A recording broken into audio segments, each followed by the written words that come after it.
आयुष्यातले ऊन सावलीचे खेळ हे असेच चालत राहणार, ते राहिलेच पाहिजेत. त्याच्यामुळे क्षणांची किंमत कळते, माणसं ओळखली जातात. असो, पण येणाऱ्या प्रसंगांना त्याच हिमतीने, त्याच ताकदीने सामोरं जाण्यासाठी मला सुद्धा बळ दे.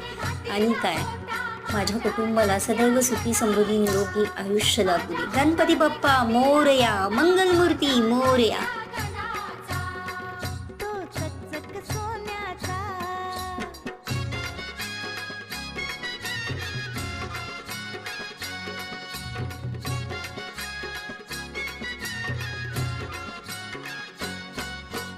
गार गार दुर्वांची जुरी, जुरी कोणाच्या माथ्याची.